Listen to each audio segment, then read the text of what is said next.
mencari jalur, mencari makan, mencari tempat, mencari.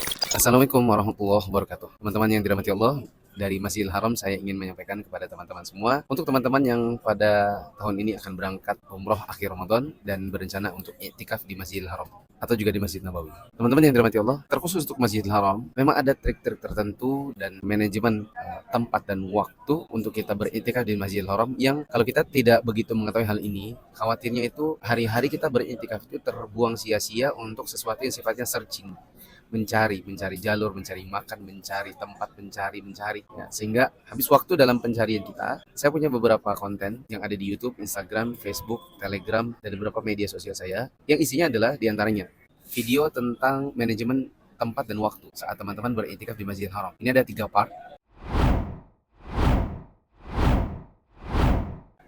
dan saya dengar-dengar ada banyak travel yang ternyata memposting video saya ini di grup-grup iktikaf mereka untuk bisa menjadi edukasi yang bagus dan pijakan buat para jamaahnya. Karena memang di dalamnya saya menjelaskan bagaimana teman-teman bisa memanage waktu dan tempat supaya teman-teman bisa ibadah dengan maksimal. Bahkan sampai urusan WC pun di situ insya Allah ada, sehingga teman-teman kalau bisa menonton video ini terlebih dahulu sebelum berangkat.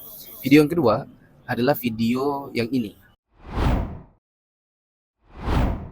Ini sejujurnya saya juga baru ngerti ilmunya tahun lalu. Jadi ini berkisah tentang bagaimana kalau teman-teman selama iktikaf seringkali buang angin dan tidak bisa menahannya lagi. Digerak dikit buang angin, pindah posisi duduk sedikit buang angin. Teman-teman bisa gunakan video ini yang di dalamnya ada kesimpulan bahwa teman-teman yang memang sudah tidak mungkin lagi untuk menahan hadas seperti air seni ataupun buang angin, teman-teman bisa berwudu manakala sudah masuk waktu sholat, dan 1 kali wudu ini bisa digunakan untuk semua sholat yang ada di waktu tersebut, seperti bisa digunakan untuk qobliyah isya, ba'diyah isya, seluruh tarawih sampai akhir witir. Meskipun di antara sholat-sholat ini teman-teman berulang kali buang angin lantaran tidak bisa lagi dikendalikan. Asik kan? Alhamdulillah kita dapat kemudahan dan bisa beribadah dengan tenang. Kemudian video yang ketiga, ini video yang baru saya rilis di tahun ini, yaitu video tentang tempat iktikaf yang memang harus di masjid.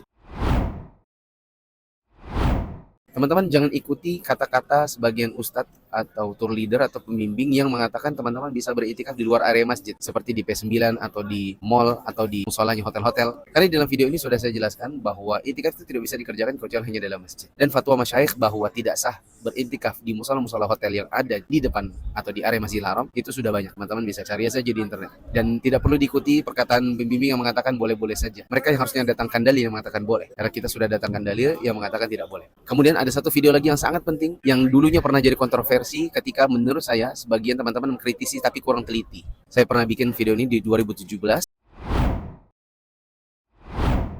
Kemudian dikritisi oleh banyak orang, kemudian di kolom komentar dibanjiri dengan komentar-komentar yang mengatakan oh ini salah, tapi menurut saya mereka tidak teliti. Dan teman-teman yang mengkritisi masalah ini sangat terburu-buru menurut saya, karena mereka tidak betul-betul jeli melihat bagaimana saya mempraktekkan wudhu ini. Akhirnya 2022 saya bikin lagi versi revisi, bukan revisi sebenarnya, karena nggak ada yang perlu direvisi.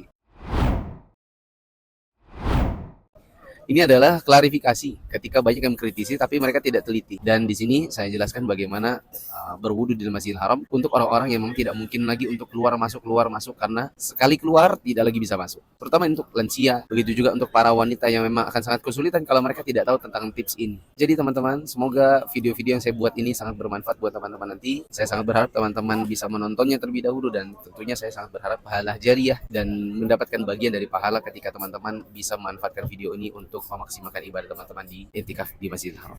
Selamat beriktikaf, semoga ibadahnya di tahun ini lebih maksimal. Assalamualaikum warahmatullahi wabarakatuh.